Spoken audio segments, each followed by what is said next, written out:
Yes, sir. তোর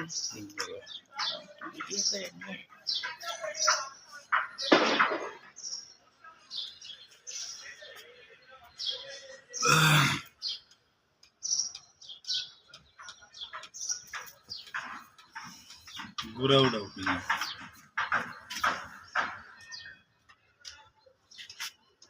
Apa tapi jelas lah.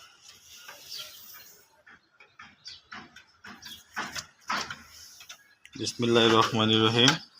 আজকে আমাদের প্রধান আকর্ষণ হচ্ছে আমাদের বারান্দায় অনেকগুলো গাছ লাগিয়েছিলাম, তার মধ্যে রয়েছে টমেটো গাছ, বেগুন গাছ। মোটামুটি এটা দ্বিতীয় পর্যায়ে ফল হারভেস্ট করতেছি আজকে। অনেকেই বলে থাকেন যে বাড়িতে বিভিন্ন ছাদে বা বারান্দায় গাছ লাগানোর পরে ফল হয় না। এটা অবশ্য পুরোপুরি সঠিক না, সঠিক পরিচর্যা করলে ফল হবে, এটাই নিয়ম।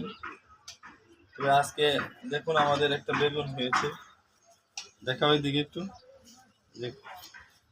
বেগুনটা কত সুন্দর, হৃষ্টপুষ্ট এবং পরিপক্ক একটা বেগুন। তো এই পর্যায়ে আমি এটা কেটে নিচ্ছি আস্তে করে। এই যে দেখুন কত সুন্দর একটা বেগুন, একদম চকচকে ঝকচকে। অর্গানিক যদি বলা যায়, এটাকে বলা যায় যে শতভাগ অর্গানিক। মাটি থেকে যা পাইছে তাই, এর ভিতরে আর কিছুই নাই, পানি ছাড়া। তো কোনো সার নাই, কোনো বিষ নাই, কোনো কিছু নাই।